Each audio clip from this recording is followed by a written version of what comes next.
This is the United States Air Force Convair B-36 bomber, mainstay of the Strategic Air Command in the early 1950s. Sometimes referred to as the Peacemaker, it was the largest bomber ever built. The 36 also had another name, the Big Stick. With its unusual, almost hushed sound of 6 huge pusher propellers, this Cold War giant best reflected Teddy Roosevelt's advice on foreign policy: speak softly and carry a big stick. However, this giant's tremendous size proved to be its downfall. It's good that they never had to fly military missions because they'd have been sitting ducks. The B-36 reflected a radar cross-section pattern of 44 square meters, which is tremendous. The crews always knew they were going to be in trouble when they tried to invade any Russian target. In an attempt to shore up its defenses, the B-36 also carried the greatest turret defense system ever devised. Although it never appeared obvious from the outside, the B-36 was festooned with a host of retractable gun turrets. Each turret was equipped with 2 20mm cannons capable of firing in almost every possible direction. However, with the exception of tail defense, the Big Stick was the last chapter in the saga of the turret-equipped self-defending bomber. It's a story almost as old as the airplane itself. It was a run-and-gun battle 1,200 miles long. High above Germany, they fought against the Luftwaffe's deadliest fighters. Armed with the most sophisticated turrets ever devised, the air gunners from the United States Army Air Force and the Royal Air Force not only battled for their lives, but for the success and key to Allied victory, strategic bombing.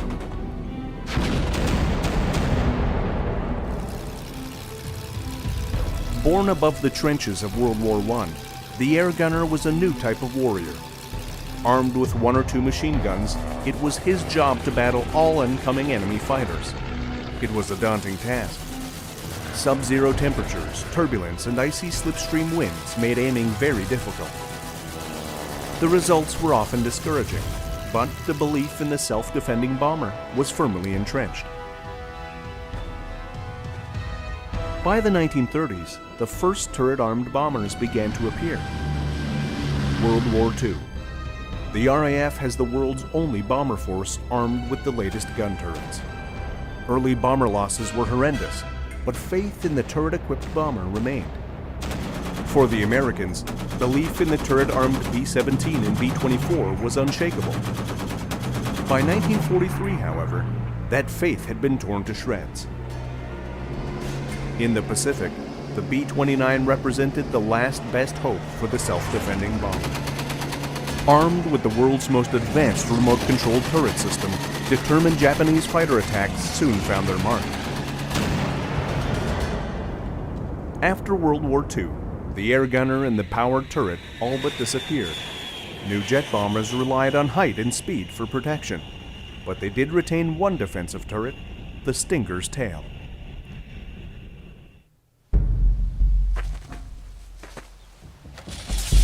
Just 8 years after the Wright brothers first took flight, the air gunner was born. June 7, 1910. 2 men flying a Model B Wright Flyer fire a Lewis machine gun while airborne. For Lieutenant Thomas DeWitt Milling and Charles de F. Chandler, it was a straightforward experiment. Sitting side by side, DeWitt flew the Model B while Chandler fired a full drum of 47 bullets from his machine gun. It was a remarkable feat. Roughly 12% of the bullets found their mark. European tests soon followed. November 27, 1910. Pilot Marcus D. Manton and gunner Lieutenant Stillingworth fire a Lewis gun from their Graham-Witt biplane. 25 rounds result in 11 hits. A second longer burst of 47 rounds was less successful, with just 15 hits. These 2 experiments represented a radical shift in military capability. For the first time, armed aircraft were capable of killing from the air. Soon, they would be one of the most destructive weapons ever devised. World War I. At the outbreak of hostilities, all the warring nations were equipped with aircraft, but very few were designed to carry a machine gun. One exception was the Vickers FB-5 gun bus. As the world's first operational fighter, it required an observer gunner to make a kill. The most effective way to mount a machine gun was to put the engine in the rear, with the observer gunner up front and the pilot directly behind. Moderately successful, the FB-5 and other pusher types would be rendered obsolete with the introduction of the Fokker-Eindecker in July 1915. The Fokker-Eindecker, the world's first true fighter. Using synchronized gun gear, it was capable of shooting between its propeller blades. The advantages were enormous. Guns mounted in front of the cockpit were well placed. Straight-line aiming was now possible. Success was immediate, and so was the response. British and French reconnaissance aircraft added more free-mounted machine guns for self-defense. Flying solo often meant certain death. Staggered formations were devised to give small formations of aircraft covering fields of fire. But it wasn't enough. Fighter pilots, on both sides, learned to avoid the rear gunner's field of fire. For the observer gunner, it was an extremely difficult task. Battling icy slipstream winds and paralyzing cold, rear gunners often fought a losing battle. Many observer gunners learned their craft on the job. Hitting a fast-moving aircraft from another moving machine proved extremely difficult and would remain so well into the Second World War and beyond. By 1915, the Royal Flying Corps realized a new training program was needed. New qualifications were laid down. New observer gunners were now capable of not only defending their aircraft, but were trained to use cameras, send wireless messages, and direct accurate artillery barrages. By 1917, the pusher had all but disappeared, replaced by the more efficient tractor type. One of the best two-seaters was the Bristol F-2B fighter. Nicknamed the King of the Two-Seaters, it quickly became one of the most successful fighters of the war. With a forward-firing machine gun and two in the rear, the F-2B had an extremely effective 1-2 punch. 126 observer gunners alone claimed ace status while flying in the F-2B. As the war progressed, new and larger bombers entered service. The de Havilland DH-4 day bomber, the Handley Page O-100 heavy bomber, and the giant Zeppelin Staaken 4-engine heavy. All had multiple gunners, but it was never enough when faced with a determined fighter opposition. By war's end, the observer air gunner's role and equipment remained relatively unchanged. The gunner's cockpit was still open to the elements. Oxygen was still experimental. The rifle-caliber machine gun was still in use, and protective clothing consisted of layers of leather, fur, and canvas. 20 years later, early Second World War air gunners faced some of the same problems, but help was on the way. The impact of the airplane on the World War I battlefield was minimal. What did emerge was the vital role of the air gunner and the influence it would have on any future bomber design. The German bombing of London during the First World War introduced a new kind of warfare: strategic bombing. Men like U.S. Brigadier General Mitchell and Britain's Chief of Air Staff, Major General Sir Hugh Trenchard, firmly believed the best defense against any attack was to bomb the aggressor's capacity to wage war, destroy his factories and cities, and peace would soon follow. Theory, however, was far from reality. In June 1930, the Handley Page Hayford was the RAF's most advanced bomber. A fabric-covered biplane, the Hayford's performance and bomb load was pitiful. A new type of bomber was needed. In 1932, the Glenn L. Martin Aircraft Company introduced the revolutionary Martin B-10 monoplane bomber. When the Martin B-10 bomber was introduced in 1932, it revolutionized bomber design. It was an all-metal monoplane bomber, tractable landing gear, variable pitch propellers. It had enclosed cockpit for the pilot and the first turret mounted on the nose. Now, it wasn't powered, but it was manually operated and gave the gunner full enclosure from which to operate. It had a high speed, about 215 miles an hour.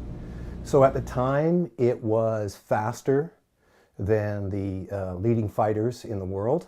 And that just reinforced the proponents of the bomber that the bomber would always get through. With its speed, the fighters couldn't catch it. With its armament, even those fighters that did get close to it would be shot down, and the bomber would get to its target. Across the Atlantic, the RAF introduced the Boulton-Paul Overstrand bomber, equipped with the world's first powered turret. Mounted on the nose, it was a major step forward and received worldwide attention. For gunners, it was a marvel. Seated in a draft-free, heated enclosure, gunners achieved a hit rate of 55% against towed targets, compared to just 15% using Scarff rings in open cockpits. But it was far from perfect. Powered by compressed air, it had a slow rate of rotation and could only defend the bomber from head-on attacks. To solve the problem of turret propulsion, the British turned to a French design that combined electrics and hydraulics. The self-contained hydraulic generator, powered by an electric motor, was confined to the rotating portion of the turret.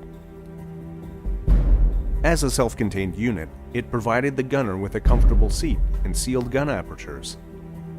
Remarkably, the French aircraft industry and government were not interested in the design. Britain was more than happy to acquire the license for the turret and quickly instructed their firms to produce competing designs. Bristol, Frazer-Nash, and Boulton-Paul all responded with new powered turrets. Surprisingly, Germany's aircraft rearmament program in the 1930s did not include powered turrets.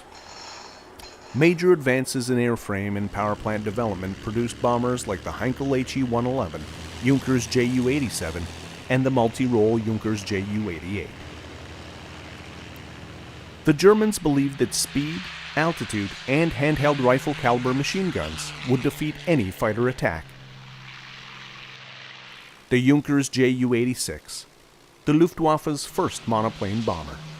Introduced in 1934, the Ju-86 incorporated a number of new self-defense innovations.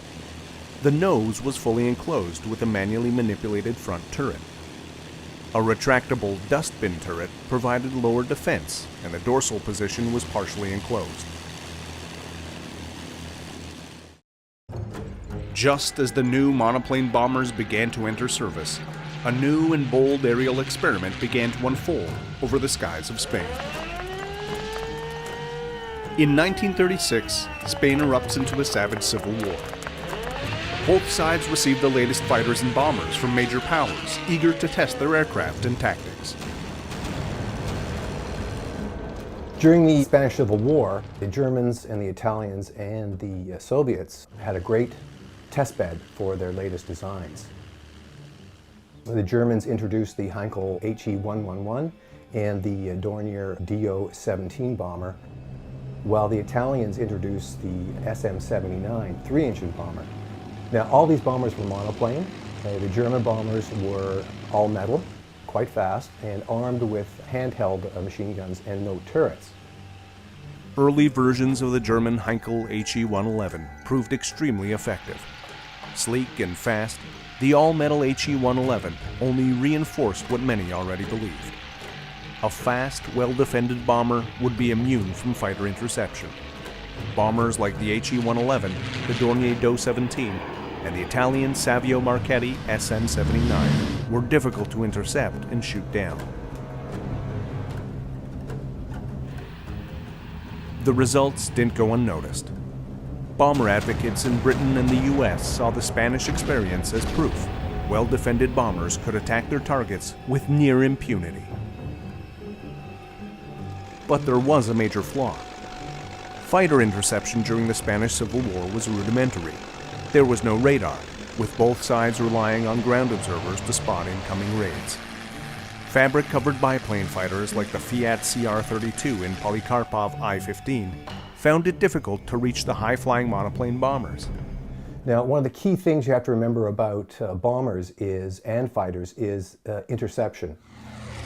For a fighter to intercept a bomber, it had to have a lot of lead time. You had to know the bomber force was coming. the fighter had to climb to altitude and get into position to shoot the bomber down. Now, in order to do that, the folks on the ground had to know the speed of the bombers, the height of the bombers. So for a fighter to get off the ground, climb to altitude, and reach a bomber formation was extremely difficult, especially in the Spanish Civil War. There was no radar, and the warning for bomber raids were visual. So by the time a visual sighting was made and interceptors took off, the bombers were well on their way home. The other problem was the fighters, their speed, in comparison to the bombers, was sometimes slower. So in order for them to intercept, they had to get up to height and be above the bombers and dive on the bombers in order to intercept. So for the Germans and the Italians, the lessons they learned from the Spanish Civil War was that their fast bombers armed with handheld machine guns were enough to get to the target and bomb the target. The lessons learned in Spain would have a direct effect on the use of air power at the outbreak of World War II and beyond. In the United States, turret development before 1939 was slow to non-existent. Even the famous B-17, when it first appeared, did not have powered turrets. American attitudes at the time considered turrets to be too heavy and too complicated. September 1939, the German Blitzkrieg begins. The Royal Air Force has the only strategic bomber force equipped with the most advanced turrets in the world. Bombers like the Vickers Wellington and Armstrong Whitworth Whiteley are equipped with nose and tail Fraser-Nash powered turrets. The Bristol Blenheim had the Bristol Mark V center turret. With just 5 squadrons of Wellingtons and 9 with the Whitley, it's hardly a strategic force. Many believed, however, that the bomber, armed with powered turrets, would always get through. A belief that was based on nothing but faith, political expediency, and fear. The British also developed the world's first powered turret fighters, the Boulton-Paul Defiant and Blackburn Rock. Both were 2-seat single-engine fighters with no guns in the wings. The Defiant and Rock were never designed to engage other enemy fighters. Their sole purpose was to shoot down unescorted enemy bombers using their powered turrets. Both aircraft never got the chance. Against enemy fighters, both the Rock and Defiant suffered heavy losses. It rather looked like a Hurricane, and they were going to fit a turret on this fighter and mix it with gaggles of Hurricanes, hoping that it would surprise the enemy fighters. Indeed, initially that was true, but it didn't take them long to twig this, and they also twigged that it had no forward-firing armament. So it was a very short period of, if you like, success. Air gunner training at the beginning of the war was in many ways a rudimentary affair. Armed with a 12-gauge shotgun, a gunner manipulates his Fraser-Nash FN-5 turret. Clay pigeons are used to sharpen the gunner's aim and fine-tune his turret manipulation skills. But just how effective were these early turrets? In terms of the efficiency or the effectiveness of the turrets, the early turrets especially, they were really calibrated for aircraft that were possibly slower than the ones that they were actually intercepting. It was new to them as well. It's really new technology. You've got rifle caliber machine guns that are supposed to give an effective spray to hit an aircraft that is now approaching at probably over 270, 300 knots, especially in a head-on, which is going to be much more than that. They were also moving towards more of an optical arrangement for targeting, so their aiming was different as well. And they're moving from training gunners in Virginias and Hawker Harts and Hawker Demons to all of a sudden be in closed turrets. That in itself, with the fogging and all the other things. The efficiency of the early turrets, it's difficult to assess. The RAF and United States Army Air Force both believed in the dominance of the bomber. They also believed that with enough defensive armament, bombers in tight formation could fight off any fighter attack, strike a target, and return to base. early results were not promising. Raids on German naval targets by Blenheims and Hamptons suffered heavy losses. Poor formation keeping and inadequate defensive firepower were to blame. December 18, 1939. 24 RAF Wellingtons target German warships off Wilhelmshaven. The weather is perfect. From 70 miles away, an experimental German Freya radar station detects the inbound formation. Fighters are scrambling. The Fraser-Nash turrets, armed with just two 303-inch caliber machine guns, are not enough. Cannon-armed BF-109s and ME-110s rip the Wellington formation apart, shooting down 12 over the target. 6 more crash land after reaching the English coast. It's a devastating blow. Further losses during the battles for Norway and Denmark in April of 1940 forced Bomber Command's hand. With few options and no long-range escort fighters, RAF Bomber Command changes tactics and turns to night bombing. Well, the decision by the RAF to turn to night bombing was obviously in response to being heavily mauled, especially during the Battle of France. Some of their light bombers were really decimated. So they knew that they could not defend themselves against any fighter force or even anti-aircraft. There was no fighter at that point that could defend the bombers. But it was an interesting decision because with the accuracy of bombing at that time, night bombing increased the level of inaccuracies, if you will. Getting close to the target at that point was probably 30 miles from the target. Whereas when we go later into the war with radar, they're bombing within feet with their precision bombing.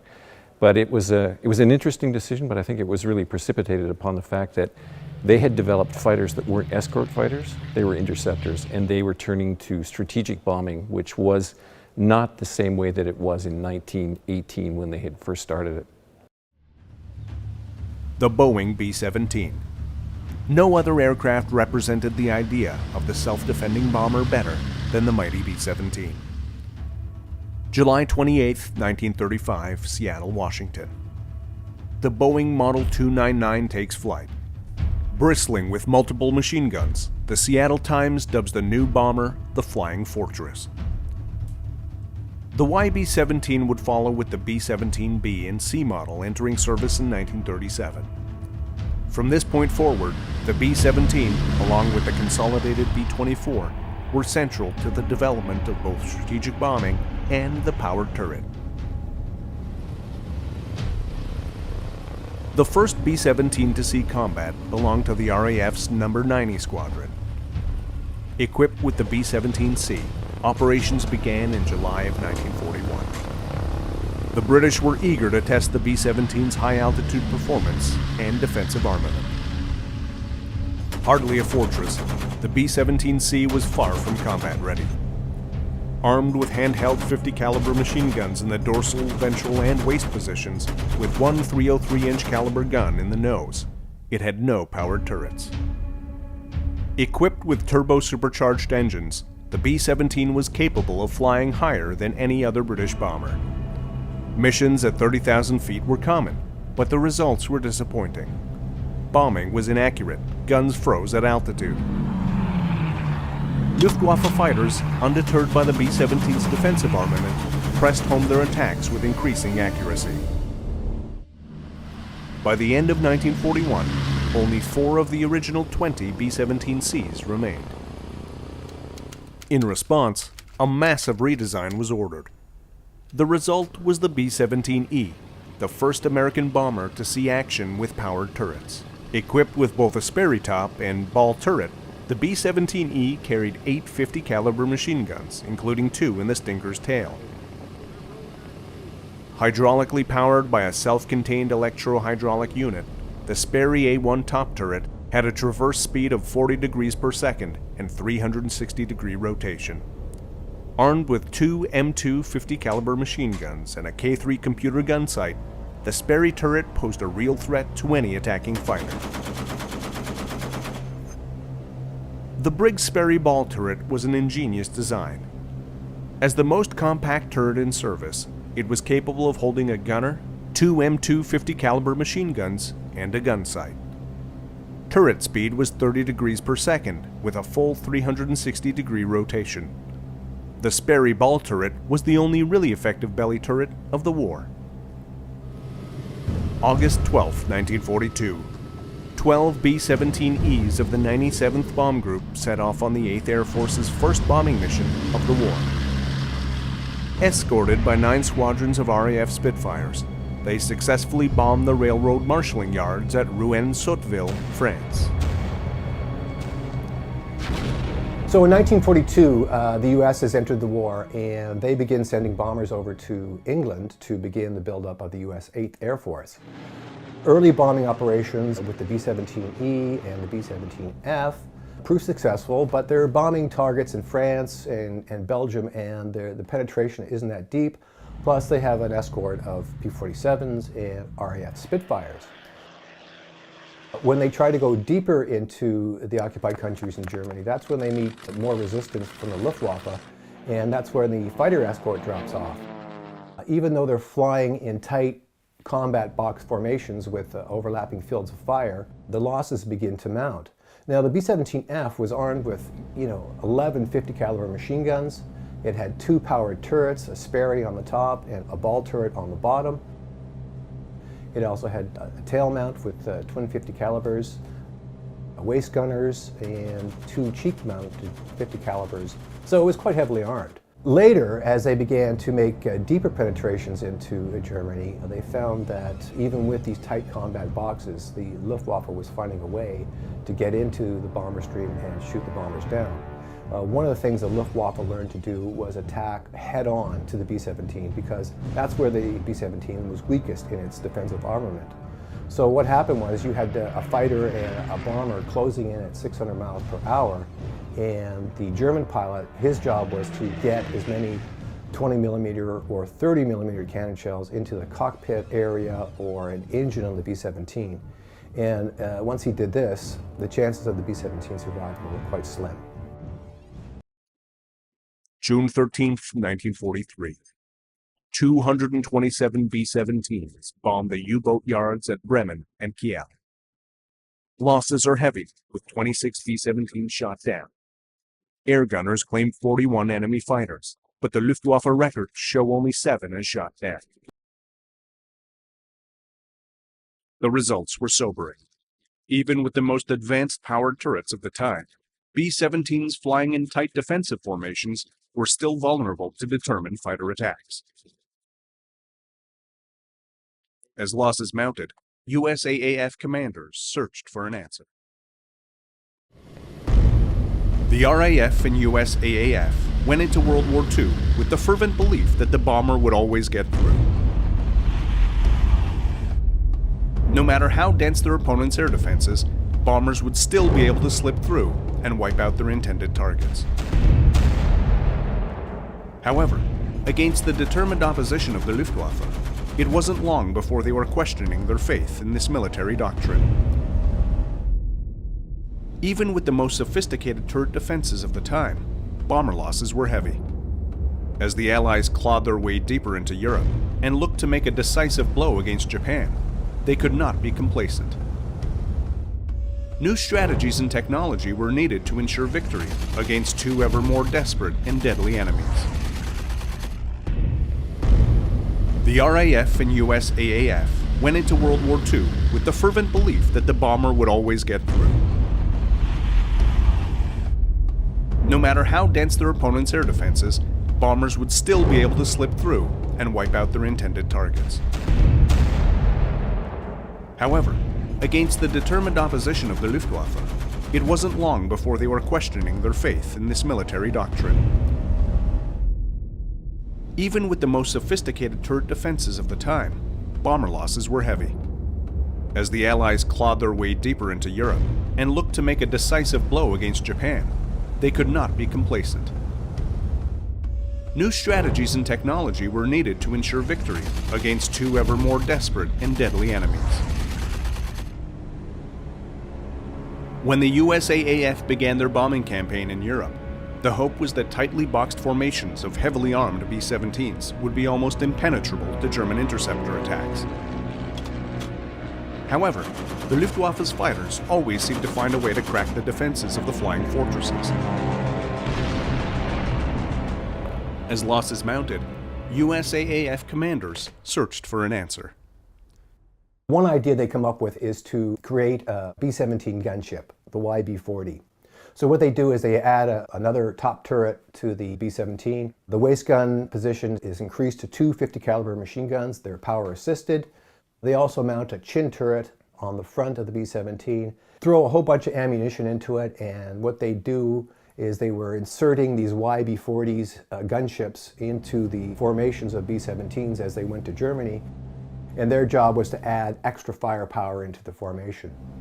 Unfortunately for the YB-40, once the bomber formations had released their bomb loads, their speed increased, but the YB-40s didn't, so they tended to get left behind and were extremely ineffective. At the end of the day, I think they managed to shoot down two Luftwaffe fighters in their appearance in the European theater. So their appearance is short and they make a quick exit. As an escort gunship, the YB-40 was a complete failure. 48 sorties were recorded. Just 5 German fighters were claimed shot down for the loss of 1 gunship.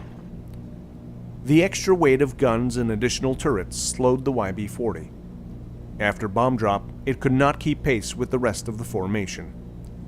Despite the failure, the Bendix chin turret was incorporated into the new B-17G, giving it a total of 12 50 caliber machine guns. In Germany, turret development soon caught up with the Allies.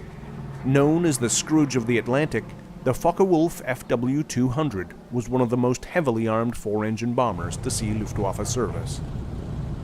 Equipped with a forward dorsal powered top turret, the FW-200 was armed with up to 3 20mm cannons, 2 7.92mm waist guns, and 1 rear dorsal 13mm machine gun. It was a formidable opponent, but it had a weakness. Structurally, there was some weak point in the fuselage because there are quite a number of cases of this aircraft landing quite heavily laden at times and breaking midway down the fuselage. I've seen at least 3 photos of this happening at Bordeaux-Merignac, where the Focke-Wulf 200C, the Courier, was based for anti-Atlantic work. The Heinkel HE-177. Reaching service in October 1942, the HE-177 was heavily armed. It was the first and only heavy German bomber to mount a remote-controlled dorsal turret long before the B-29 appeared. Even with 720mm, 13mm, and 7.92mm cannons and machine guns, the HE-177 was restricted to strictly maritime and nighttime bombing operations. The Messerschmitt Me-410. Designed to replace the Me-110, the Me-410 was the first twin-engine fighter to be equipped with an advanced rear defense system. Operated by the rear observer, this remote gun system provided good protection over the entire rear hemisphere with very little drag. During 1943, the B-17F bore the brunt of early deep penetration raids into Germany. Losses were horrendous. American commanders clung to the idea of the self-defending bomber, despite the staggering losses. Even with the introduction of the B-17G, with the chin-mounted Bendix turret and improved tail turret, it was still vulnerable to fighter attack. Like the B-17, the consolidated B-24 Liberator entered service with more handheld guns than turrets. Entering RAF service first, British B-24s were equipped with 2 Bolt-and-Paul top and tail turrets. Each was armed with 4 .303 caliber machine guns. In early combat, the B-24, like the B-17, was vulnerable to head-on attacks. The B-24J model addressed the problem with a nose-mounted Emerson or consolidated turret, armed with 2 50 caliber machine guns. It also carried a Martin top turret, Sperry ball, and a consolidated tail turret. Even with 4 powered turrets, the B-24 was still vulnerable against determined Luftwaffe fighter attacks. In the end, the massed formations of B-17s and B-24s could not defend themselves. Interestingly enough, during the Battle of Britain, the Luftwaffe fights their battles and sends their bomber fleets over to England using fighter escort. During the Battle of France, the Luftwaffe learns that their bombers are not invulnerable to fighter attack. They face for the first time monoplane fighters like the Spitfire, Hurricane, the Curtiss P-36 from the French Air Force. And even though they're victorious in France and Belgium and the Netherlands, the losses they suffered during that battle are quite high. And they begin to realize that their bombers, their Heinkels, their Ju-88s, their Dorniers, and even the Ju-87, without fighter escort, are vulnerable to fighter attack. So during the entire Battle of Britain, the Germans used fighter escort to escort their bombers into England. Of course, this lesson is not learned on the Americans, and they continue with the idea that their bombers in the future would be invulnerable to fighter attack. By late 1943, the solution was clear. Only long-range escort fighters equipped with drop tanks could provide the heavy bombers with the protection they needed. In over 3.5 years of war, the US AAF lost 6,866 bombers to fighters, flak, and accidents. As the Americans pounded German targets by day and the RAF used the cover of darkness to attack Germany at night, losses to the Luftwaffe night fighters began to rise. New 4-engine bombers like the Short Stirling, Avro Lancaster, and Handley Page Halifax were introduced starting in 1941. Each was equipped with 3 power turrets, but it wasn't enough. The Short Stirling was the first RAF heavy bomber to enter service. Equipped with Fraser-Nash nose, dorsal, and tail turrets, it was armed with just 6 303-inch caliber machine guns. The Handley Page Halifax. Introduced in 1942, the Mark I was equipped with the Boulton-Paul nose, mid-upper, and tail turrets. The Boulton-Paul Type E rear turret was the most heavily armed with 4 303-inch machine guns, and one of the most successful turrets ever produced. It also has to be remembered that the British bombers, like the Short Stirling, Handley Page Halifax, and Avro Lancaster, were all designed to be day bombers.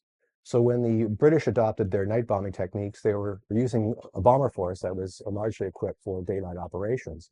Now, all the new heavy bombers that the British introduced in '42, they were all equipped with powered turrets, but they were armed only with Browning 303-inch machine guns, which were basically rifle caliber guns. It was a weak armament, and they hadn't really studied how the turret defenses would work at night, because now at night the bombers would be flying as individual aircraft. They would not be flying in formation and have the mutual protection of a large number of guns and overlapping fire. So they had to figure out how to use their trained gunners and turrets at night, and that was a very difficult process. Developed from the failure of the Avro Manchester, the Avro Lancaster was the supreme bomb carrier. Powered by 4 Rolls-Royce Merlins, it was equipped with Fraser-Nash turrets in the nose, mid-upper, and tail positions. Like the Stirling and Halifax, it was one of the most lightly armed heavy bombers of the war, just 8 rifle caliber 303-inch machine guns. Designed as a day bomber, the Lancaster's turrets were even less effective at night. German night fighters, armed with 20mm and 30mm cannons, simply outgunned and outranged it. The nose turret was all but useless. German night fighters never attacked head-on. The top turrets saw little action. Tail gunners were the most active, but their contribution was minor. Spotting an approaching night fighter was difficult, let alone shooting it down. It's not so surprising RAF Bomber Command was slow to acknowledge a Lancaster had shot down a speedy ME-262. Eric Wells, in charge of electronic countermeasures, recalls his experience. And in fact, our aircraft shot down an ME-262. The authorities would never allow us to confirm it, but I saw it with my own eyes. My 3 block plotting transmitters were working, so I took a moment to go up to the front, sit by the bomber who was also the front gunner. And as I got there, this aircraft It was definitely the M92. And he opened a short burst and the thing just flew up. But the authorities wouldn't accept it. There is a note in my thing, enemy aircraft shot down, but they would not have it as a 262. But it was a 262. The role of RAF gunners at night was far different from their American counterparts. Many RAF pilots did not want their gunners to open fire. Gunners were strictly used as lookouts, warning pilots of approaching fighters. Many pilots used evasive maneuvers like the corkscrew in order to survive. It was either corkscrew left or corkscrew right. When the maneuver was called, it would basically turn hard left or hard right, and then would go down into a maneuver where it would basically do a corkscrew, where it would throw off the enemy fighter's aim and the contact. I mean, at night, it's really essential. The radar will give you an early contact. It'll give you a zone of sky to look for. But until you get a visual and can lock in on that visual, then you're not going to get a really essential aiming point, which is what they were looking for. German night fighter tactics were simple. After locking onto a bomber with their radar, they would approach from below and the rear. They also had a secret weapon. The Heinkel 219, one of the very innovative and successful features it had was Schräge. This was a system whereby on top of the cockpit, just between the two crew, were two 30mm cannon inclined forward at an angle of 60 degrees. With Schräge, you just flew under the aircraft, identified it. If it was the enemy, you then just blasted off with your cannon and you got him under the belly. And the interesting thing is, on the first ever sortie, operational sortie made by the Heinkel 219, it killed 6 Lancasters in one sortie. The British heavies had no defense against attacks from below. A small number of Lancasters and Halifaxes were fitted with the Fraser-Nash FN-64 undergun turret. Aiming through the periscope sight proved difficult to overcome, and it was soon deleted. Just like their American counterparts, British heavy bomber losses began to mount. March 30th, 1944. The RAF sends 795 bombers to Nuremberg. On that clear moonlit night, 95 heavy bombers were shot down. For RAF Bomber Command, it's a complete disaster. Unable to defend themselves, the RAF's heavy bombers were at a clear disadvantage. Even before the Nuremberg raid, RAF loss rates were climbing steadily. To help defend the bombers, the RAF formed a top-secret electronics countermeasure unit. Known as No. 100 Group, its job was to disrupt and jam German radar and night fighter communications. What the turrets couldn't do, they would, with powerful airborne jammers. Flying high above the main bomber stream, specially modified Lancasters pumped out a constant stream of electronic noise. Some of the Lancasters also carried German-speaking personnel. Their job was to tune into Luftwaffe night fighter radio frequencies and give false and misleading instructions. The RAF Lancaster had a normal crew of 7, but the special operator, as we were known as, the ABC operator, we were number 8. Our position was a curtain placed right at the bottom steps beneath the mid-upper gunner at the center of the aircraft. Our job was to monitor German frequency. Very top secret in those days. You go on top of the blip flicker switch, that would eliminate that. I had 3 transmitters, so I could disturb 3 transmissions at the same time. And we were, of course, very vulnerable. First of all, because of the visual antennas, and secondly, because of the fact that we were broadcasting, so they could home on us. But we had a device called, they had a device called the Benito beacon, which would vector them onto us. And we had a device where we could bend that beacon. So instead of it pointing towards us, it bent it, and they were flying alongside us, beneath us, thinking they were on the right beacon. It's a very clever thing that at the time is brilliant. So secret was their job that not even the crew they flew with knew what they were doing. They kept us well apart from the others. And as I say, we were sworn to secrecy. We couldn't talk. We had not even the captain, our skipper, knew what we were doing. No one knew.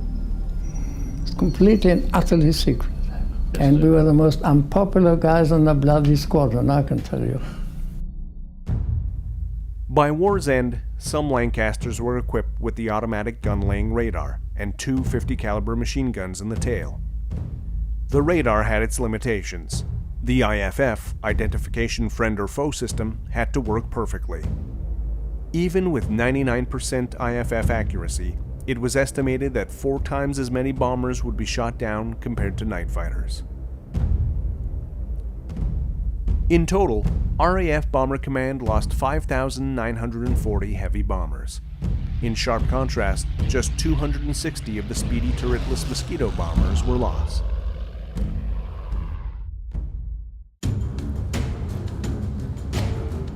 The Boeing B-29 Superfortress, the ultimate expression of the self-defending bomber. The B-29 was a marvel of technology. Fully pressurized, it could fly over 3,000 miles and carry up to 20,000 pounds of bombs. Its most unique feature was the revolutionary General Electric remote-controlled turret system. Gunners no longer had to strap themselves into cold, cramped turrets. Equipped with 4 remote-controlled turrets and a gunner in the tail, the B-29 bristled with 12 50 caliber machine guns. There were 4 assigned gunners. 3 manned their turrets from the pressurized position just aft of the wing. The upper and 2 side blister gunners controlled the upper aft turrets and lower rear turret. The bombardier or navigator controlled the front, top, and lower turrets. The tail gunner operated his alone. Designed to allow one gunner to control 2 turrets at once, it doubled his firepower at the flick of a switch. So in 1944, probably one of the greatest bombers ever developed during World War II enters service. It's the Boeing B-29. It's streamlined, it's fast, it has great high-altitude performance, it has a Norden bomb sight, but it's also equipped with the world's first remote-controlled turret system. Developed by General Electric, the system is quite accurate. Each turret is controlled by an analog computer, and what the computer does is it takes care of speed, bullet drop, humidity, temperature, and lead. So the gunner in the B-29 does not have to worry about all those things. All the B-29 gunner has to do is steadily lead his target, and the computer will align the guns onto the target, and all the gunner has to do is pull the trigger. What made it all work were the 5 central fire control computers. These computers analyzed the gun sight information, parallax, ballistics, and deflection. Electrical signals were then sent to the corresponding turrets, moving the guns into the right firing position. As long as the gunner tracked his target smoothly and adjusted for range, the system was effective. But it wasn't enough. Improvements were continually being made. The AN/APG-15B gun-laying radar. First installed in the B-29B, the new radar was advertised as a can't-miss system. Designed to log on to incoming enemy fighters, the radar proved unreliable and ineffective.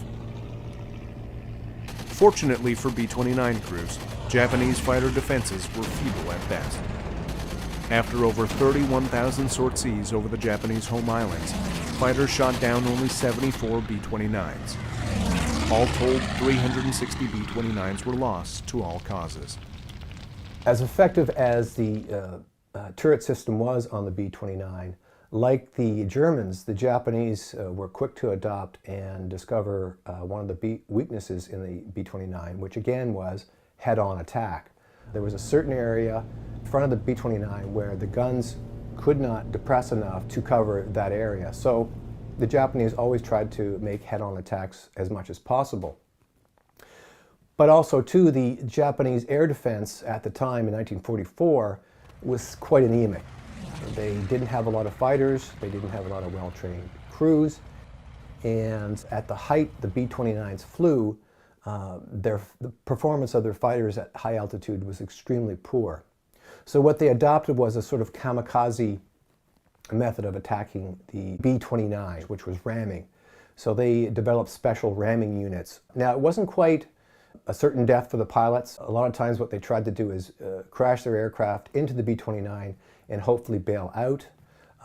But it was an extremely risky job and required a great deal of pilot training in order to, get your fighter crashing into another B-29. As in Europe, the long-range P-51 Escort fighter would prove the best defense against enemy fighter attacks.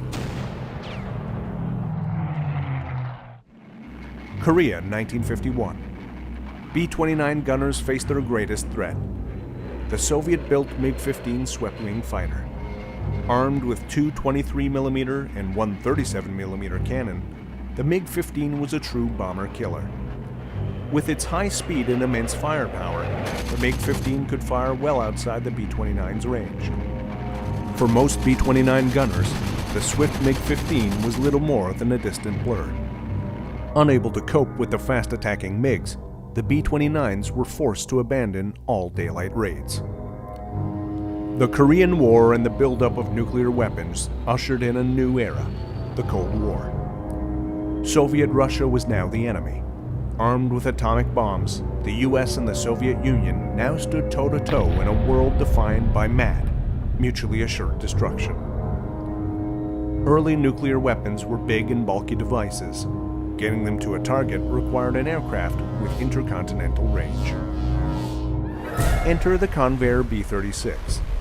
Designed to bomb Germany from the US, the B-36 continued the false belief in the self-defending bomber. The B-36 was a behemoth, a wingspan of 230 feet with 6 3,000 horsepower radial engines. Armed with 16 20mm cannon and 8 remote-controlled turrets, the B-36 was the most heavily armed strategic bomber ever produced. The turrets, however, proved problematic. Recoil vibration affected the electrical wiring. Vacuum tubes were jarred loose, causing some electronics to malfunction. Even with its powered turrets, the B-36's ability to defend itself was still an issue. Several parasite fighter concepts were tried, including a trapeze-mounted fighter in the bomb bay and wingtip-mounted RF-84Fs. The concept met with limited success and was soon abandoned. At the same time that the Air Force was developing the monster-sized B-36, they were also looking into a much smaller and cheaper bomber, and one with advanced turrets of its own. At the end of World War II, Douglas created prototypes for an innovative experimental bomber, the XB-42, also known as the Mixmaster. This was a pusher aircraft with 2 engines in the fuselage, driving a pair of contra-rotating propellers in the tail. Placing the props in the tail not only produced a more aerodynamic design, it also left room in the wings for rear-firing retractable machine gun turrets. Although these aircraft could fly at record-setting speeds, and a jet-powered variant was in the works, the project was shelved. The swept-wing Boeing B-47, along with the B-52, spelled the end of the powered turret, but not the Stinger's tail. Both aircraft were equipped with early remote-controlled tail turrets. Early versions of the B-47 carried 2 50 caliber machine guns, later upgunned to the 2 20mm cannon. The B-52 Stratofortress. Operational since 1955, the B-52 is the longest-serving combat aircraft in the U.S. Air Force service. It's also credited with the last air-to-air victories using a powered turret. The early B-52s, the A model through F, were equipped with a manned tail turret, armed with 4 50 caliber machine gun and the A3A fire control system. The G model moved the gunner to the forward crew compartment, but retained the 4 50 caliber machine guns. Armament in the B-52H changed to a single 20mm Vulcan cannon. December 18, 1972. Operation Linebacker 2. B-52s strike targets in North Vietnam. The North Vietnamese Air Force reacts with intense flak, SAMs, and MiG interceptors. The B-52 tail gunners were ready. Turning away from their target, B-52 tail gunner Staff Sergeant Samuel Turner tracked an incoming MiG-21. Both engaged the radars.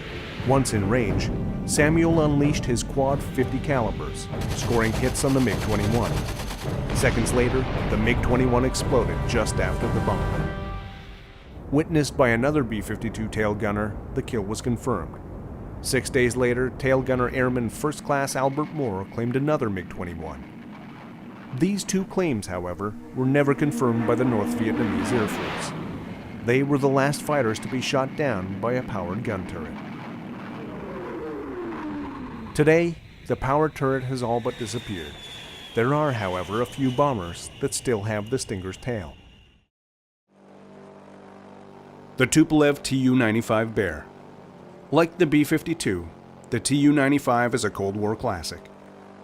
A gunner still mans the rear turret, but his job is all but obsolete. Isolated from the rest of the crew, it can be a lonely proposition. Air Commodore Phil Wilkinson recalls the complications of extracting the tail gunner for a photograph at the Fairford Air Show. The tail gunner. Where was he? Well, answer, there's no throughway through the aeroplane to get to it. And although he was able to climb in whilst at base, he climbed in by going up onto the revetment, opening the hatch and getting in from ground level, as it were. We're now on the ground at Fairford, and he's about 22 feet above the ground. And he can open his hatch, but he can't get out. So eventually, and it took a long time, we found somebody with a ladder, and out he came, and we then had the complete team photo. Today, the strategic bomber relies on speed, stealth, and a vast array of electronic countermeasures for protection. The era of the manned powered turret was a short, unsuccessful experiment. While marvels of technology, they could never overcome the grim realities of air-to-air combat. In the end, it was the fighter that always got through.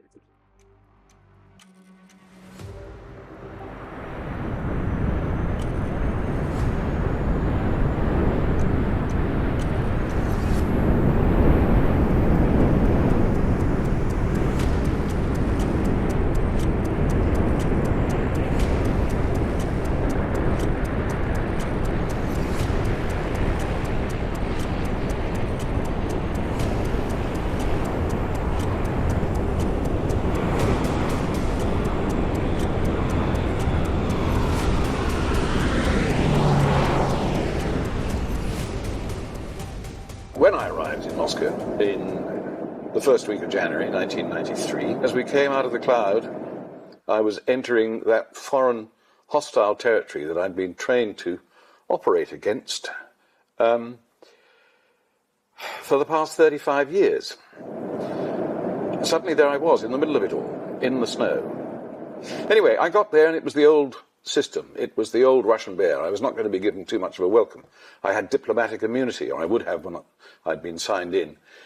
But nevertheless, I was not expecting a great deal of eager cooperation. And indeed, my task was to see as much of them as I could without annoying them sufficiently to get them really annoyed.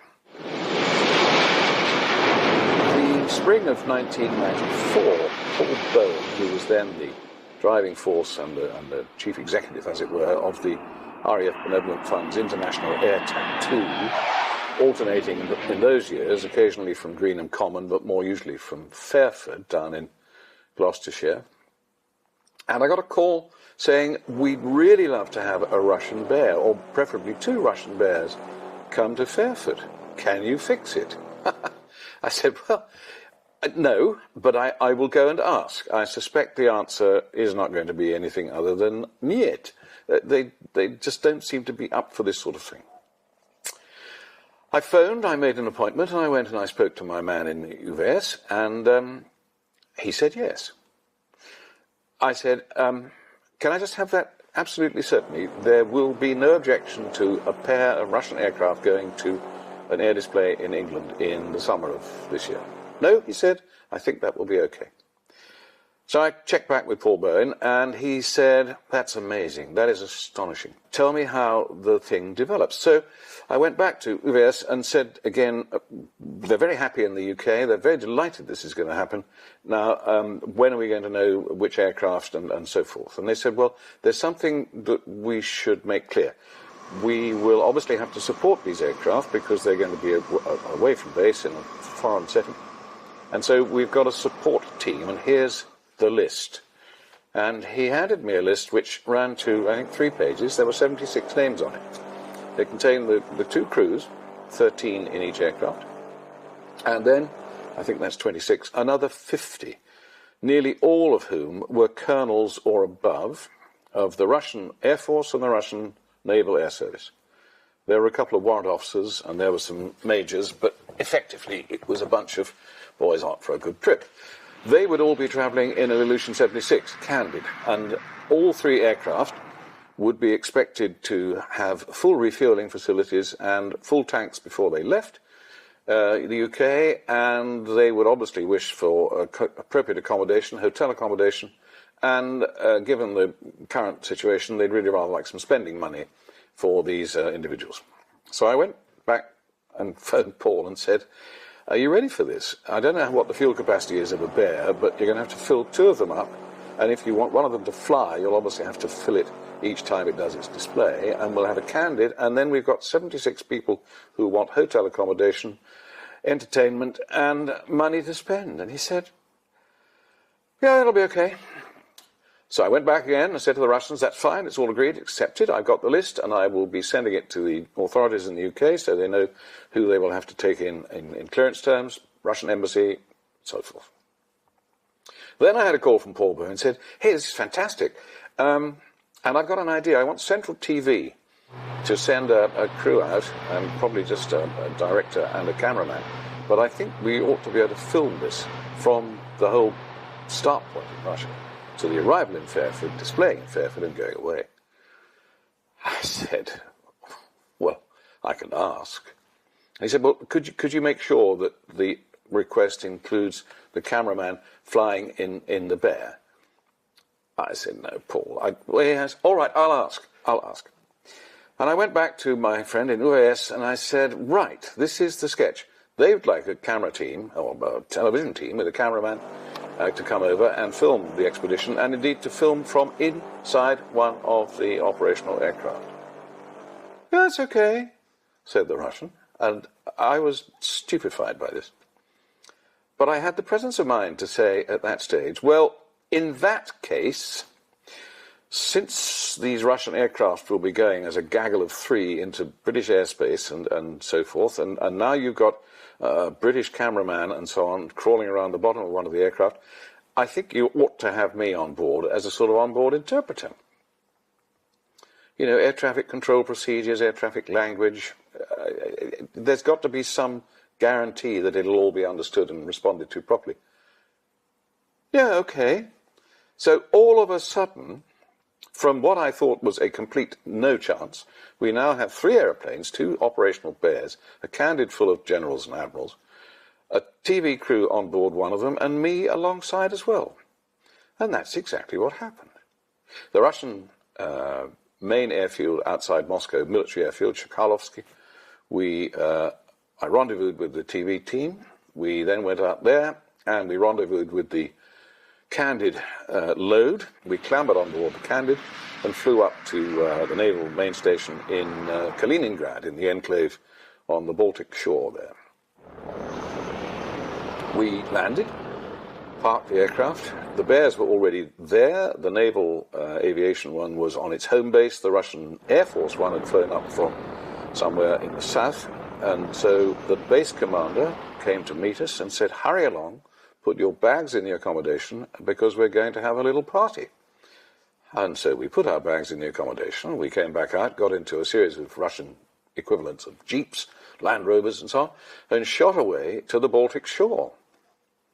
A couple of wrecked bits of old shipping were on the sand, and we went and played amongst those. I also noticed that there were long, long tables set out on the cliff top with much interesting salady things getting quite sort of warm in the bright sunshine.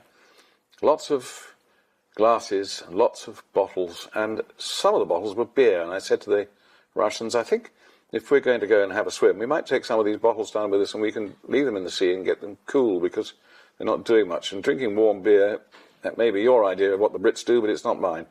So, in fact, we carried a couple of cases of beer down, we had a good swim, and we put the beer in to get it cool, and we came back up. The base commander then appeared in his underpants and with his tame chef behind him, and they came to the open-air stoves and started, the cook started to cook, and the base commander started to make us welcome, which, of course, involved the large glasses that we had, which were sort of jam jar size and jam jar capacity, and into which the first of the vodka of the day was now being poured. And that's the way it continued. It continued for a long afternoon and into the early evening. And the food came, and the vodka continued. And the food came again, and more vodka. And slowly but surely, in particular, my unfortunates from Central TV became, how shall we say, slightly confused about everything. At the end of it all, which had been a thoroughly wonderful afternoon's picnic, by now, quite towards mid-evening, we got back into the vehicles and disappeared back towards the main base. Pausing only at the halfway distance, someone obviously felt the need. Out jumped the Deputy Commander of the Air Force and the Chief of Staff of Naval Aviation to insist that it was time we had a drink for the road. So we paused and had a couple of drinks for the road. And then we got back, and I think my TV chums now thought this was time for bed, Zebedee.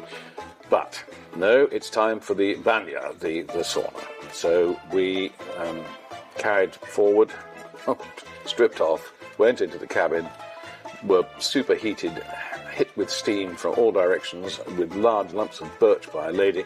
And then we plunged into the cold pool, and then we rushed outside, and then came back in and went all through it again, and eventually subsided into a series of small lounging chairs and had some more vodka, really.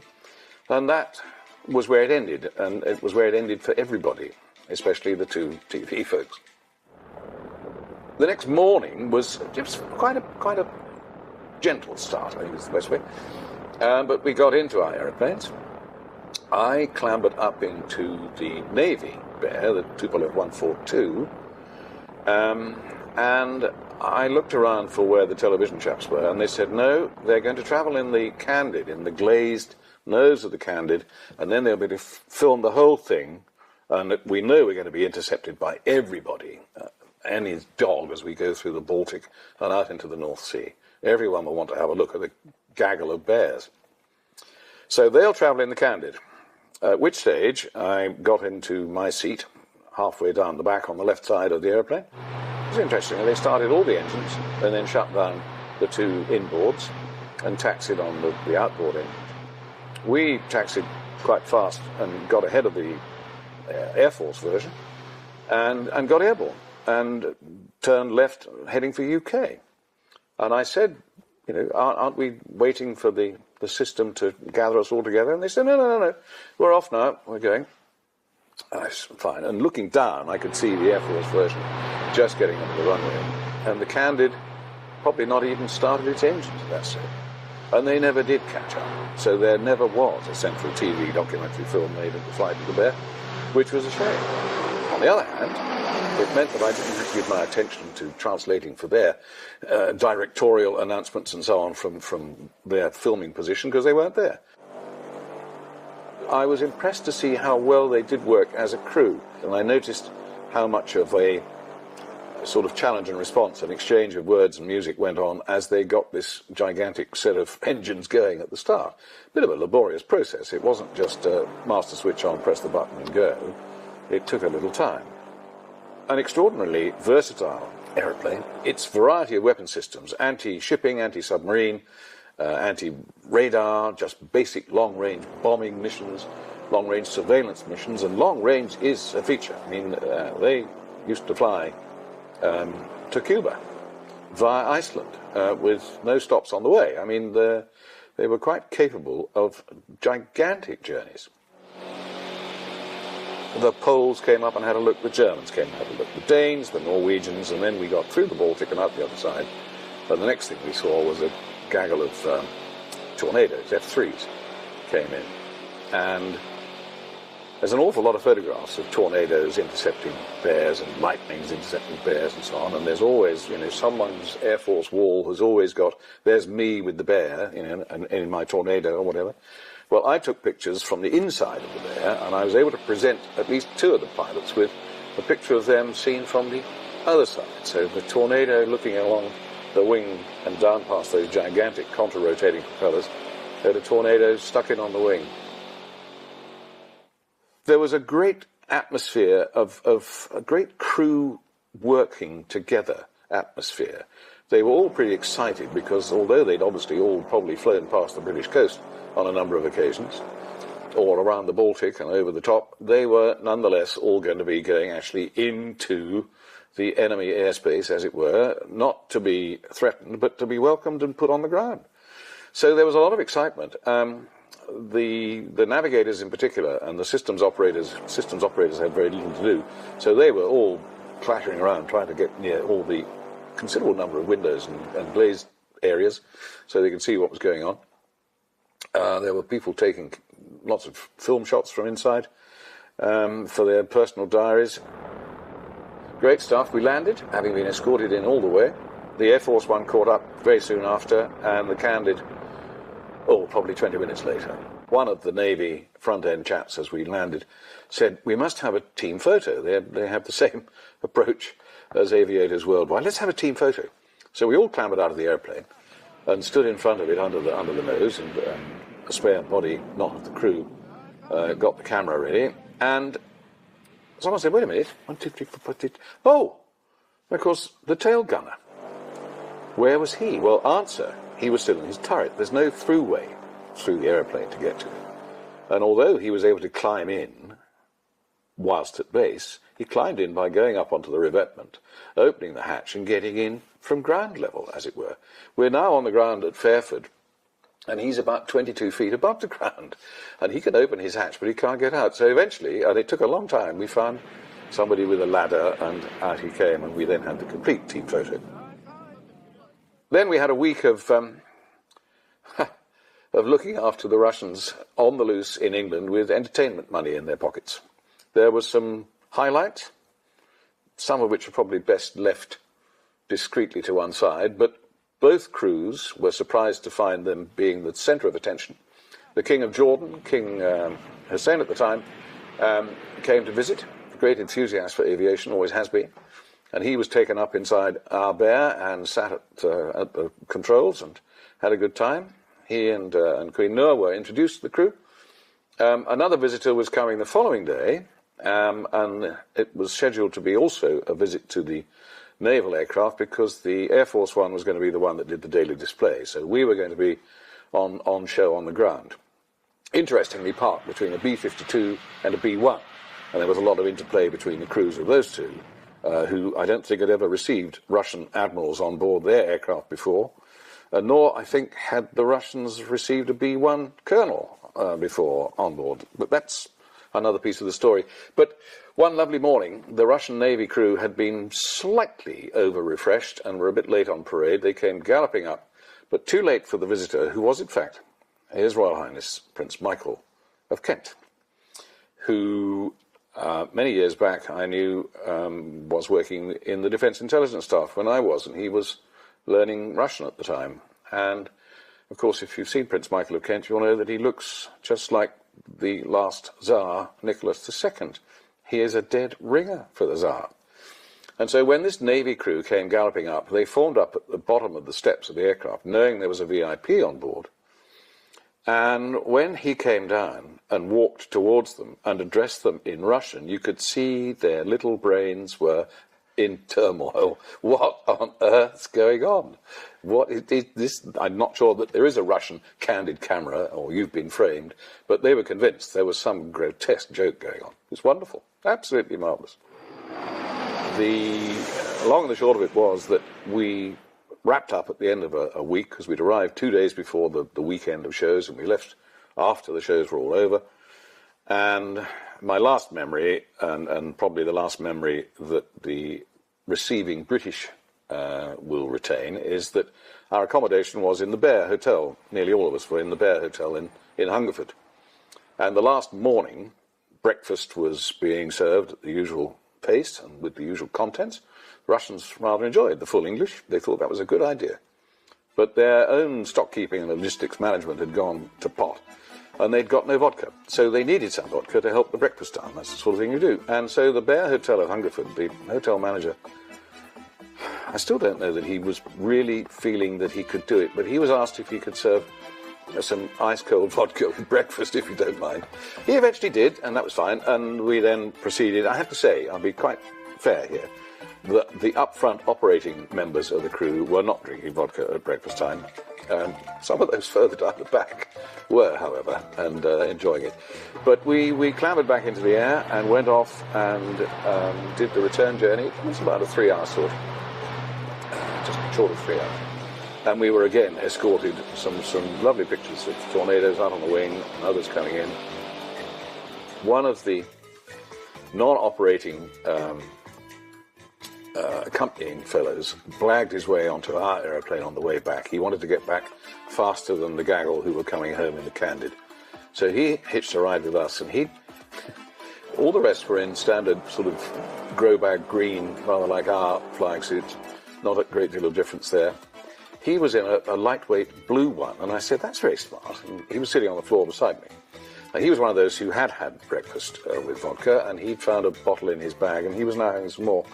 So until he became totally incoherent, I asked him a number of questions, and he was tear-stained because I said, why have you got this lightweight blue suit? He said, that's what we always wore when we went to Cuba.